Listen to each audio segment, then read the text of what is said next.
Assalamualaikum warahmatullahi wabarakatuh. Alhamdulillahi rabbil alamin. Wassalatu wassalamu ala asyrafil anbiya'i wal mursalin wa ala alihi wa sahbihi ajma'in, amma ba'd. Yang dihormati yang dikasihi Al-Fadhil Tuan Haji Imam Surau kita, yang dihormati yang dikasihi Al-Fadhil Syukri Surau, Fadhil Ustaz Nawi, Fadhil Ismail, seterusnya sahabat-sahabat yang saya hormati dan saya kasih. InsyaAllah pada malam yang mulia ini kita sambung pengajian Sahih Muslim kita ke surat 261. Kita masih lagi di bawah tajuk besarnya Kitab Safar, Kitab Musafir, Kitab Musafir. Dan pada malam ini tajuk kecil yang ke-9 ya. Solat sunat di atas kenderaan dalam keadaan safar, dalam keadaan bepergian. Boleh sembahyang sunat di atas kenderaan ketika kita musafir. Tak musafir pun boleh. Tak musafir pun boleh.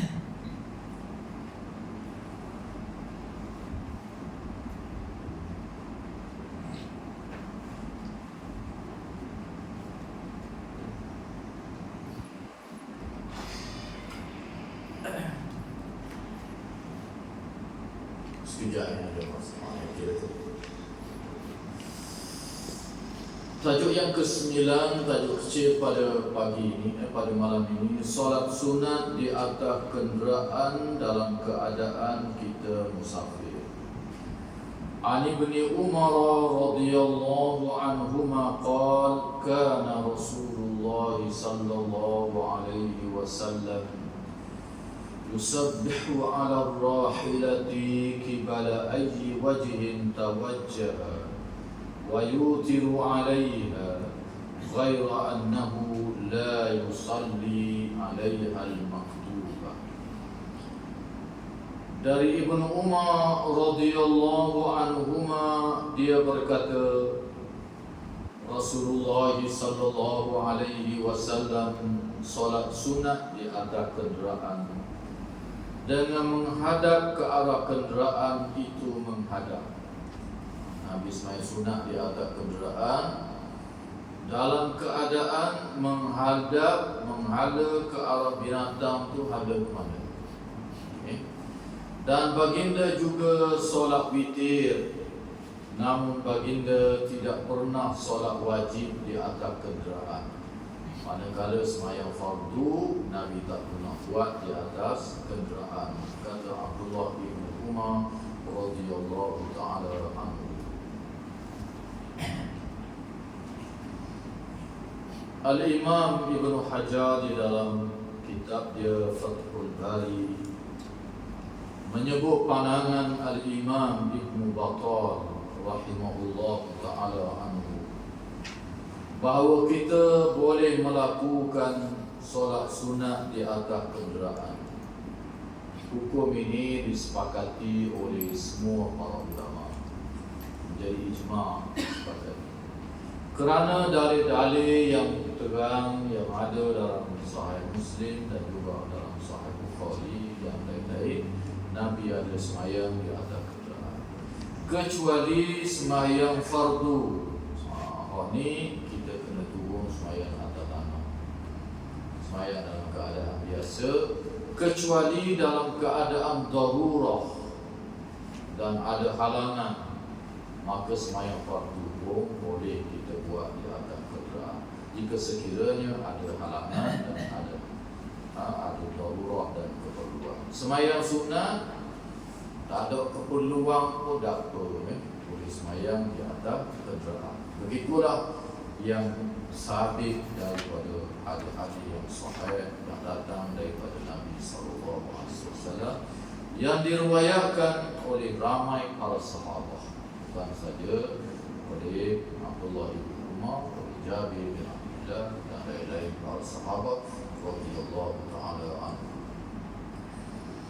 Berdasarkan kepada hadis yang kita baca ini, dalam sembahyang witir, dalam sembahyang sunat di atas kenderaan, kalau tak menghadap kiblat mudah. Nabi sembahyang dalam keadaan kenderaan orang hala ke arah mana? Yang kat takbir sembahyang. Begitulah hadis-hadis yang sahih yang datang dari Nabi sallallahu alaihi wasallam. Ada juga sebahagian kata mula-mula start tu menghadap kiblat. Walau bagaimanapun hadis-hadis yang sahihnya tidak menjelaskan hal yang demikian. Jadi kalau kita tak menghadap kiblat pun tak perlu. Kita nak balik lagi sembahyang sunat ba'diyah isya, nak buat atas kenderaan. Kereta itu pada lepas dan pada lepas ni dah apalah Allah menghadap kiblat pusing balik mana kiblat, pergi payung, pergi tanduk. Pada lepas dah pun dah boleh. Sembahyang sunat boleh tidak menghadap kiblat. Manakala sembahyang fardu mesti menghadap kiblat. Jika sekiranya payah di permulaan sahaja kita menghadap kiblat, kemudian jika sekiranya sembahyang di atas kenderaan seperti sampang, perahu dan sebagainya, maka tak menghadap kiblat selepas daripada itu pun tak perlu. Kalau tak ingat power Atau jika sekiranya susah dan payah, paling menghadap kiblat tak perlu boleh.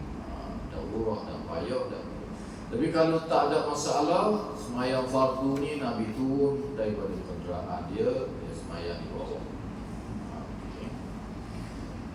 Kecuali hujan, air penuh, turun kenderaan pun payah, dan hadis yang kita baca minggu yang lalu, maka juga tidak mengatur. Hari ini banyak kenderaan, kereta api, kapal terbang, motor, kereta, berbagai jenis kenderaan. Nabi dulu naik unta, naik imam. Nabi sembahyang atas unta, Nabi sembahyang atas imam. Maka kenderaan pada hari ini pun kata para ulama dikiaskan kepada kenderaan yang digunakan di zaman Nabi. Itu macam imam adalah kereta api mungkin lain sikit, kapal terbang mungkin lain sikit. Tempat kita nak semayang tu payah. Maka kita tidak berdiri pun tidak mengapa semayang fardu. Tak dapat terbang. Kalau kita tak tahu arah kiblat ke mana, menghadaplah ke mana. Banyak hadis-hadis yang menunjukkan bahawa para sahabat semayang dalam keadaan tak tahu kiblat. Orang tu tiba-tiba apabila cerah tengok pada matahari, menghadap sana kiblat sini, mengadu pada Nabi. Nabi tak apa, boleh, tak payah mengulangi semayang, tak diperintah oleh Nabi sallallahu alaihi wasallam. Hadaplah ke arah mana saja, tidak menjadi halangan dalam keadaan kita tak tahu arah kiblat. Kalau kita tahu sembahyang fardu, seboleh-bolehnya menghadap kiblat semasa takbiratul ihram. Kemudian kapal terbang kita, kereta api kita menuju ke arah mana, ke arah kiblat atau. Jika sekiranya susah dan payah, kita tengok keadaan. Nak diri tak boleh ni, baru dilanda oleh Allah, kita duduk. Okay. Boleh sembahyang fardu sendiri. Jadi sembahyang di atas kenderaan ini juga adalah merupakan sunnah Nabi yang dilupakan. Sunnah Nabi yang dilupakan. Jadi kalau boleh kita sembahyang di atas kenderaan. Kerana kita nak ikut Nabi sallallahu alaihi wasallam. Umpamanya kita mari sembahyang fardu di surau. ikutlah daripada arah mana, daripada rumah kita ke, daripada bandar ke, daripada mana. Masuk waktu, biasanya azan ni dengan iqamah tak lama, dalam 5 minit dah buka subuh. Maka kalau kita sampai ke masjid dan surau tempat kita sembahyang berjamaah, tak sempat dah nak sembahyang sunat, maka kita boleh sembahyang sunat atas kenderaan kita, motor kita, kereta kita, sembahyang qabliyah dan ba'diyah, sembahyang witir, sembahyang sunat apa pun boleh. Nanti atas kenderaan, cuba kita buat. Pelan-pelan pergi bandar pagi pukul 10 sunat duha kenderaan, biar ada juga dalam amalan kita ni mengikuti sunnah Nabi SAW, sembahyang di atas kenderaan. Tak nanti musafir yang jauh, yang dekat pun boleh, tidak menjadi halangan. Tapi dengan adik-adik yang banyak berhubung dengan perkara ini, termasuk yang kita baca pada malam.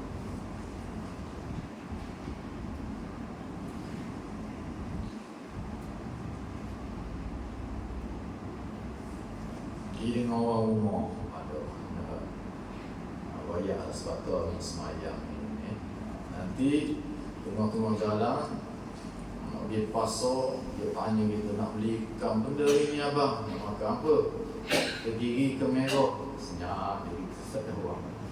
Dia lupa bolok tak jawab ni. Beritahu ni.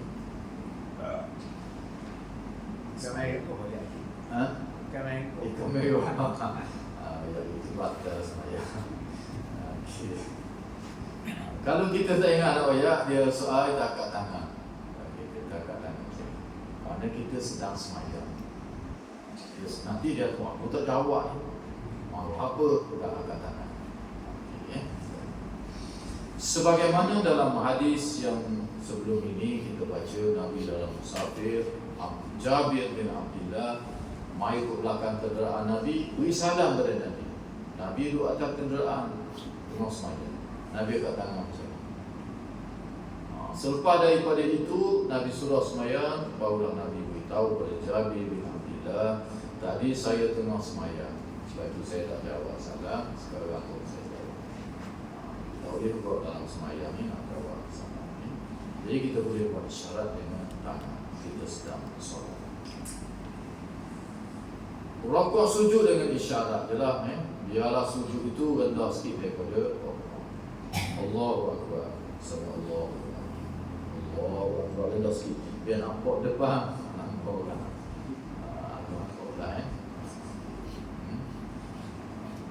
Sujud rendah sikit daripada rukuk. Tak kereta baik, atau kereta api baik, atau kapal terbang baik, pulang. Boleh semayang sunat di atas kenderaan. Hatta jika sekiranya perlu atas kenderaan ini pun boleh semayang fardu. Naik kapal terbang 10 jam, memanglah melibatkan semayang fardu. Tak boleh semayang. Kereta api 10 jam, terpaksa atas kereta api. Orang yang terperangkap di atas kenderaan, hari ini biasa terperangkap atas kenderaan. Daripada Kota KL ke Kota Baru, musim perayaan 10 jam. Biasa 6 jam, 10 jam di tengah jalan. Kalau kita boleh berhenti di tepi jalan, semayang kita. KL nak berhenti tepi jalan pun payah. Ni Beteng, ni Jambatan, kereta 4 lorong, semayang tak atas satu aku tak PMB tak apa lah, boleh semayang dalam kereta. Islam ni agama yang mudah. Inna dina yusrun, agama ini mudah. Tak mampu berdiri, duduk. Tak mampu duduk, bagi. Itulah Salli qa'iman fa illam tastati'. Semayanglah berdiri, kalau tak mampu faqa'ida. Fa illam tastati' fa ala jambin. Bagi di atas aku. Itulah mudahnya agama Allah Subhanahu wa ta'ala. Seperti hadis yang kedua, tajuk yang ke-10, solat 2 rakaat di masjid ketika datang daripada safar ataupun daripada bermusafir. Kalau kita tak singgah di masjid, balik terus ke rumah, sembahyang di rumah. An Jabir ibn Abdullah radhiyallahu anhuma qala kharajtu ma'a Rasulillah sallallahu alaihi wasallam fi ghazatin fa abta'a fi jamali wa a'ya thumma qadima Rasulullah sallallahu alaihi wasallam qabli wa qadimtu bil ghadati فجئت المسجد فوجدته على باب مسجد فقال الآن حين قدمت قلت نعم قال فدع جملك وادخل فصل ركعتين قال فدخلت فصليت ثم رجعت. Dari Jabir bin Abdullah radhiyallahu taala anhu, dia berkata, aku pernah mengikut peperangan bersama dengan Rasulullah sallallahu alaihi wasallam dalam satu peperangan ini. Dalam perjalanan pulang, untukku berjalan lambat dan aku merasa lelah, letih. Itu orang jalan ni. Jadi ketinggalan.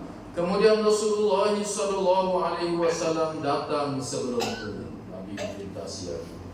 Sedangkan Nabi buat depan. Sedangkan aku datang esok paginya. Lalu aku mendatangi masjid dan mendapati Rasulullah sallallahu alaihi wasallam sudah ada di pintu masjid. Dari perjalanan pulang ke Madinah ni, aku sampai pagi besok Madinah. Orang lain sampai malam. Aku sampai pagi, Nabi ada di pintu masjid. Baginda bertanya, apakah engkau baru tiba sekarang? Aku menjawab, ya, baru sampai sekarang. Baginda bersabda, tambahkanlah untamu dan masuklah dalam masjid, lalu solatlah 2 rakaat. Kemudian aku masuk dan solat. Setelah itu baru aku pulang. Hadis ini juga ada dalam Sahih Bukhari dan lain-lain Sahih hadis. Begitu juga hadis di atas juga ada dalam Bukhari dan lain-lainnya. Hadis ini menunjukkan bahawa apabila kita musafir, kita pulang daripada musafir, sunat kita semayang 2 rakaat. Ada lain ni, termasuk ada yang kita baca. Jadi kebetulan Jabir ni mari singgah di masjid, Nabi semua masuk masjid, semayang dalam masjid. Nabi kata semayang 2 rakaat. Semayang di sini kata para ulama ialah semayang apabila kita pulang daripada musafir. Niatnya saja aku semayang sunat musafir. Ataupun saja aku semayang sunat pulang dari musafir. Nak pergi musafir pun boleh, kalau saja aku semayang sunat tidak bermusafir, atau semayang sunat musafir boleh. Pun hadis-hadis banyak juga. Nak musafir pun Nabi suruh semayang 2 rakaat. Balik musafir pun semayang 2 rakaat. Nak buat di rumah boleh, balik di masjid pun boleh. Nabi sendiri banyak juga hadis ketika dia pulang sampai malam, dia tak balik terus ke rumah dia. Biasanya dia singgah di masjid, dia semayang di masjid, pagi besok baru dia balik. Sebab apa? Sebab tak boleh menyusahkan isteri lah. Lama dulu telefon tak ada, aku tak ada. Mai pukul 3 pagi, main ketuk pintu tak aku juga. Dah, orang rumah kena singgah di masjid. Pagi besok baru nanti pulang ke rumah. Terpulanglah zaman ini, zaman ada telefon. Boleh wayar, oh ada di Kuantan ni, 2 jam ni sampai. Dah, bila sebut telefon untuk plan dah. Ya, 2 jam lagi sampai, maka dah menakutkan, boleh balik rumah terus, tak boleh. Dah semayang sunat bila? Sampai rumah semayang sunat 2 rakaat. Nak pergi pun semayang sunat 2 rakaat. Menjadi suatu hikmah kata para ulama, kita semayang sunat 2 rakaat ketika kita nak musafir. Kita minta supaya kita selamat dalam perjalanan di tempat kita nak tuju dan kita dan semayang sunat 2 rakaat sudah sampai di rumah sebagai tanda syukur kita kepada Allah Subhanahu wa taala sebab perjalanan kita kita selamat pergi dan selamat balik. Itu antara hikmah sembahyang sunat musafir ini yang kita kerjakan ketika kita nak pergi dan ketika kita nak balik. Allah Ta'ala anhu a'lam. Kita baca dua hadis saja malam ni. Ini tak ada kita telah ni. Manakala tajuk yang keseterusnya solat khauf, sembahyang musafir. Solat khauf, solat ketika takut. Solat ni panjang sikit perbincangan dia. Cara-cara pun ada beberapa cara. Nanti kita baca di minggu hadapan insya-Allah. Payah sikit sembahyang dalam keadaan takut ni ada banyak cara dia dan pelik sikit lah pada hari buat. Jadi kita fokus lebih detailnya pada malam minggu hadapan insya-Allah. Ada cara-cara dia dan ada patuan-patuan. Imam rokok, soh yang pertama rokok, sujud. Soh yang belakang berdiri tegak pegang senjata. Apabila bangkit, imam bangkit, soh yang pertama bangkit, Nabi rokok, soh yang kedua di belakang, kalau dua soh, rokok bersama dengan Nabi, sujud bersama Nabi. Soh depan, tak rokok, tak sujud, berdiri tegak, tengok. Panjang perbincangan dia. Kita baca di minggu hadapan datang supaya kita boleh tahu lagu macam Palestin orang-orang. Jadi pada malam ini saya nak kongsi satu soalan yang ada seorang sahabat tanya. Palestin saya sebut lah.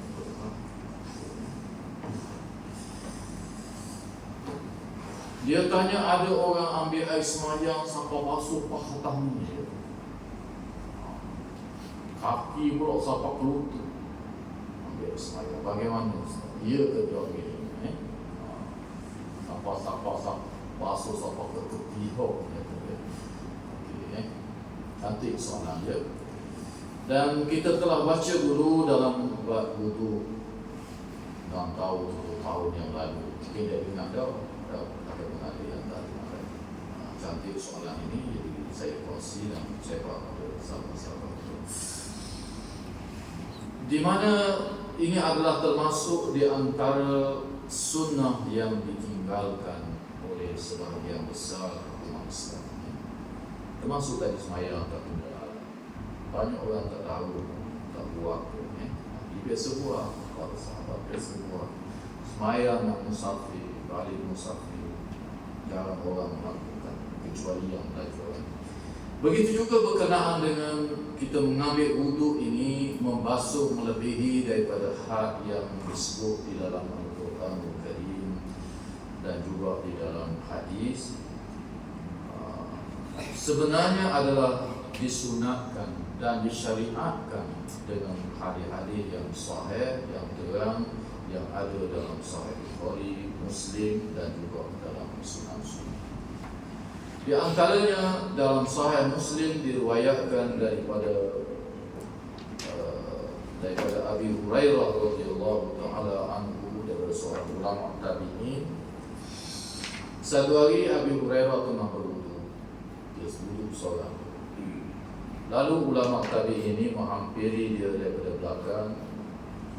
Lalu dia tengok Abu Hurairah ni ambil wudu agak berbeza sikit dengan para sahabat yang lain. Sahabat yang lain basuh tangan ni sampai kat siku je. Tapi Abi Hurairah ni basuh sampai ke kaki. Sahih Muslim itu dalam Bukhari. Basuh kaki pula sampai ke betis. Lalu apabila Abi Hurairah radhiyallahu taala anhu tengok ulama tabi'in ini memandang sinis kepada cara berwudu dia, lain sikit wudu yang dibuat pada waktu itu. Lalu Abi Hurairah radhiyallahu taala anhu sebut pada dia, hakadha ra'aitu Rasulullah sallallahu alaihi wasallam yatawadda. Demikianlah kata Abi Hurairah, aku tengok Nabi sallallahu alaihi wasallam pernah berwudu seperti mana wuduku ini. Dan Rasulullah sallallahu alaihi wasallam berpesan, Kesekiranya kamu boleh melebihkan basuhan anggota wudukmu, maka basuhlah dia lebih, kerana dia akan bercahaya pada hari kiamat. Kata Nabi. Kalau boleh basuh lebih lagi. Kawasan yang kamu basuh lebih itu akan bercahaya pada hari kiamat. Adanya Sahih Bukhari ada, Muslim ada, dan lain-lain ada. Kalau ada kita tengok orang basuh gitu, itulah sebenarnya antara yang pernah dibuat oleh Nabi SAW. Yang kita kata level. Dalam hadis itu disebut sebagai ghurrah al-muhajjalun, iaitu kita basuh lebih ini akan bercahaya. Ghurrah al-muhajjalun ini dari segi bahasa Arabnya, kalimah ghurrah ini asal dia kuda yang ada benda putih di dahi dia. Bukan semua ada kan? Benda putih. Kalau duduk dalam kelompok yang ramai, kita boleh kenal sebab dia ada tanda putih. Maka dalam hadis ini disebut orang yang mengambil anggota wuduk lebih ini cahaya dia menjadi lebih sebagai ghurrah al-muhajjalun. Akhirat pula Nabi boleh kenal antaranya melalui tanda wuduk. Al-Imam An-Nawawi rahimahullah ta'ala anhu dalam syarah Sahih Muslim ketika menguraikan hadis itu, dia kata umat yang terdahulu tak ada ibadat wuduk ni. Wuduk ni kelebihan umat Nabi Muhammad SAW. Itulah pandangan majoriti para ulama. Sebagian ulama ada kata zaman dulu pun ada buat wuduk, tapi hadisnya dhaif di sisi para ulama hadis, tidak sahih hadis. Manakala cahaya ni ghurrah al-muhajjalun ini hanyalah ada pada umat Muhammad. Kalau kata wuduk ada juga zaman dulu pun, dia kata tak ada pada umat yang terdahulu, hanya ada pada umat Nabi Muhammad SAW. Kelebihan kita lah ni. Banyak kelebihan umat Muhammad ni. Puasa Ramadan umat dulu tak ada. Malam Qadar umat dulu tak ada. Termasuklah wuduk di sisi jumhur ulama adalah kelebihan umat Nabi Muhammad SAW. Dan kalau kita basuh lebih, cahaya dia lebih. Antara kita nak basuh lebih kat kepala ni di mana? Kepala, kalau dalam hadisnya Nabi sapu habis, telinga Nabi sapu, mazhab Imam Ahmad wajib. Muka, benda yang kita lihat daripada depan, ni semua kawasan muka, daripada tumbuh rambut ni, kawasan ini di muka sampai ke bawah ni. Jadi nak lebih kat mana ni? Maka sebahagian ulama kata lebihnya ditekuk, boleh kita sapu ditekuk supaya jadi lebih cahaya curah habis sampai ke bawah. Masa saya belajar dulu 30 tahun yang lalu, saya ada buat kajian kitab kerukunan, orang berkudu banyak ada rumah. Lalu kita tengok dalam bab wudu tu, dia ada buat gambar sapu tekuk dalam kitab kerukunan, okay? Jadi kalau dalam hadis-hadis yang biasanya tak jumpa yang tekuk pun tak ada banyak sapu tekuk ni. Rupanya dia masuk dalam ghurrah al-muhajjalun. Kita basuh lebih anggota wuduk kita, jadi di kepalanya tersapu tekuk juga sebelum buat jalan-jalan ni. Tangan pula biasanya disebut dalam Quran daripada tangan sampai ke mirfaqain, sampai ke siku.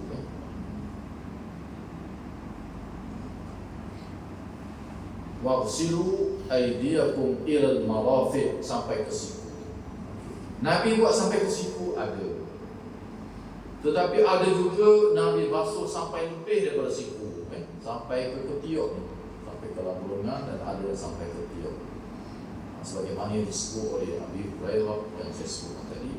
Begitu juga hadis-hadis yang datang daripada Abdullah ibn Umar. Abdullah ibn Umar ni sangat usul Nabi. Kalau tabi'in melihat dia berwuduk, dia basuh sampai ke ketiak. Jadi kalau boleh kita amal dia, buat jalan-jalan ni. Kalau ada buat sombong tu, buat jalan-jalan. Saya kata buat jalan-jalan ni kerana payah. Nak basuh sampai ke ketiak ni, nak sisi jumpa ni lah, payah. Saya sendiri pun di hadapan orang namun sampai kasih kuliah ni. Tapi kalau di rumah biasa juga kita buat sampai ke ketiak. peti sampai ke labuk ke kepala lutut. Sebagaimana yang dibuat oleh Abu Hurairah, Abdullah bin Umar dan beberapa sahabat Nabi yang memahati sunnah Rasulullah sallallahu alaihi wasallam. Saya pernah tengok seorang pemuda, seorang pemuda umur 30-an, tinggi orang, besar kan. Sebentar dia tinggi, besar, putih melepok orang, kejepeng orangnya, biar pakai kebiar, kemas pakaiannya, rambut dia panjang. Kemas rambut dia sikat rapi. Di satu masjid berdekatan kawasan kita ni, jadi saya singgah sembahyang situ tak pasti zuhur atau asar tu siang hari ni. Jadi ada kolok di masjid tu, ada kolok di masjid tu. Jadi dia duk main musik kat kolok. Gelisah je. Orang ramai pakat tengok. Pelik orang ni main gelisah. Saya pun ada situ jeling-jeling buat pasal apa nak buat gelisah. Apabila orang ramai sudah ambil wudu, dia tak ambil lagi. Saya pun buat amal juga lah nak tengok pasal apa ni.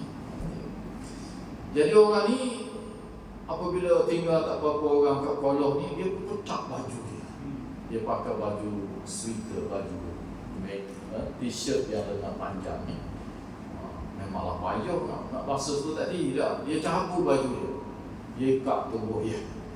Boleh putih lah ni.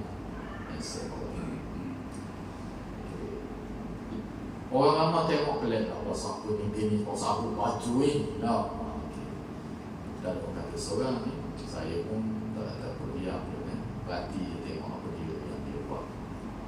Apabila dia berwudu, saya melihat perbuatan wudu dia.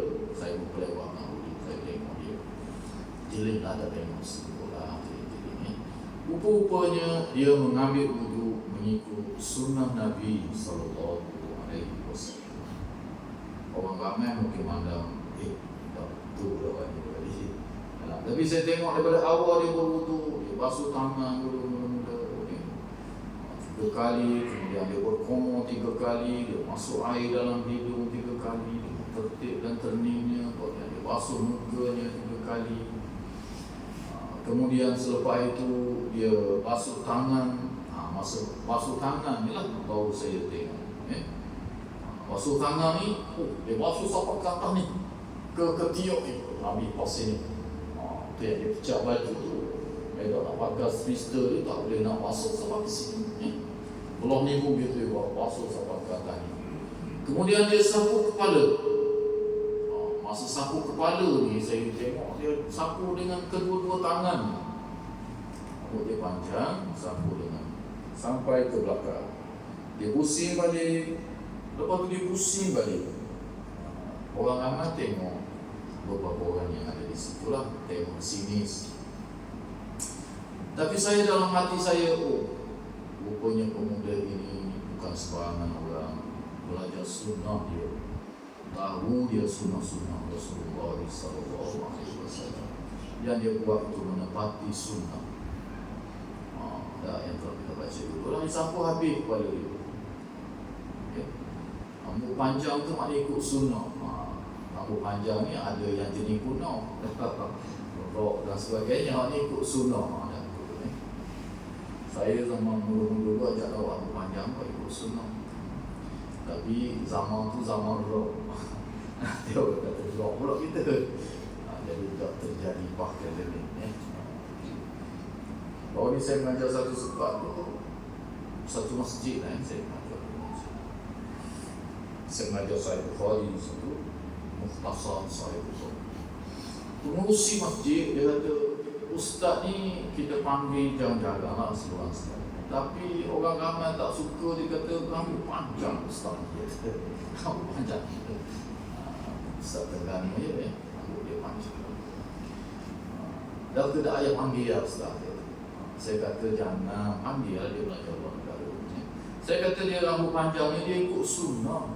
Rambut Nabi sebenarnya panjang, mencecah bahu. Saya kata tak apa. Dan memang dia ikut sunnah Nabi. Dia biar rambut panjang lah. Jangan kita kata salah pula rambut panjang. Tak, betul. Itulah sunnah Rasulullah sallallahu alaihi wasallam. Begitulah orang tadi sapu habis rambut cantik. Begitu kat tangan dia. Lepas tu saya tengok lagi sehingga dia basuh kaki. Dia sisi habis sampai ke kepala lutut dia basuh. Dalam hati saya lah, dalam hati saya orang itu sunnah Nabi sallallahu alaihi wasallam. Jarang-jarang orang amal begini yang saya lihat. Orang agak biasa tengok. Dia pakai jubah dia mudah agak. Kadang-kadang dia pakai jubah yang dengan pendek tu. Nampak tiok ni. Nabi sendiri pun ada pakai lengan pendek yang macam ni. Sebab itu dalam hadis-hadis yang telah kita baca dulu, Nabi semayang tu orang belakang nampak ketiak Nabi yang putih merah. Antaranya kerana dia pakai jubah tadi, lengan dia tu yang jadi lengan pendek macam orang agak pakai tu lah, boleh nampak ketiak ni. Nabi ada pakai. Dia orang agak kalau dia pakai itu dia basuh sampai kakak.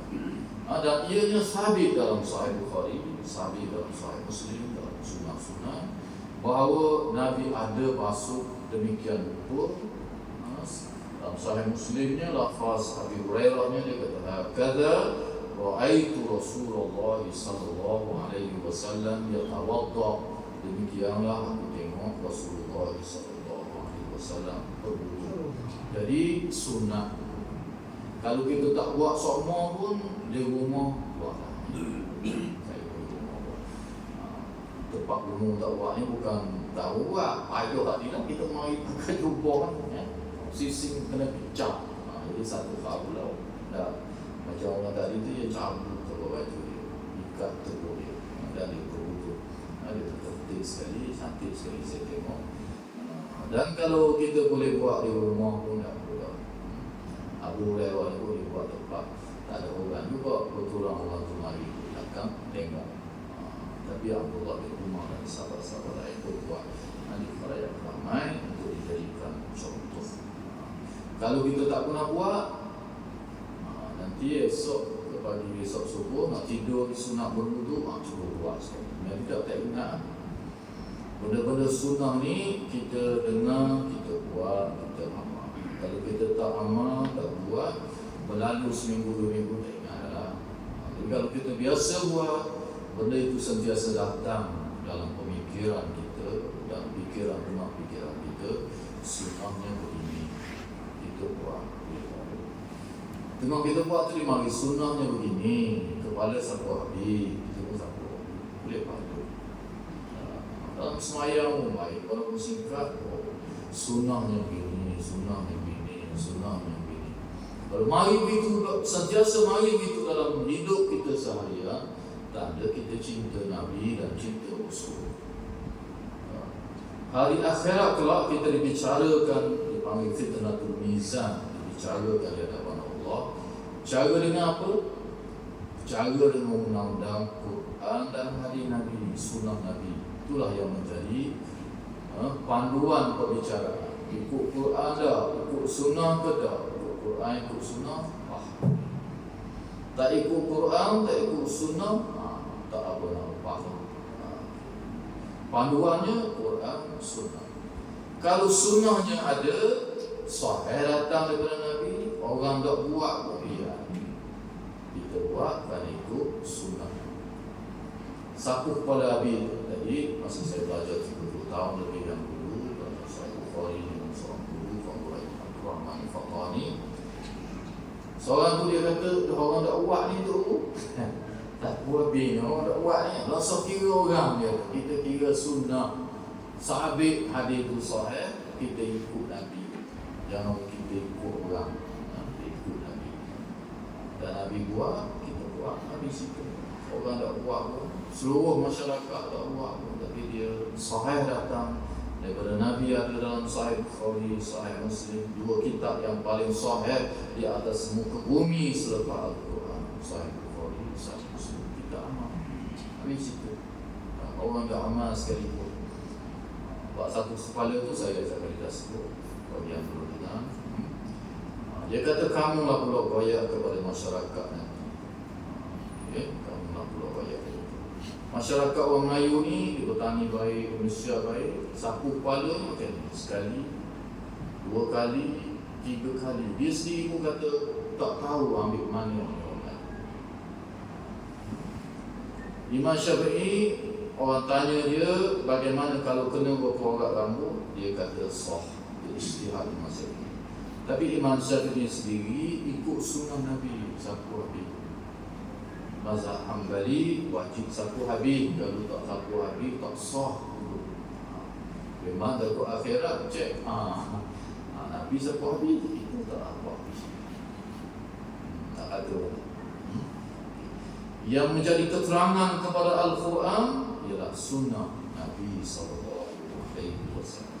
Ramai para ulama sapu habis, dan itulah yang datang dari Nabi SAW. Dan yang terbaik, sapu dia lebih kata Nabi, sebab akan cerah kawasan yang lebih yang kita sapu sekadar yang kita mampu. Sapu nak cerah sampai kat kulali ke nak sampai kat lutut? Ya, betul. Nak cerah habis, sapu habis. Nak cerah habis. Kalau tak sama pun, dia ada amalan ini dalam kehidupan kita. Maksud isyarat.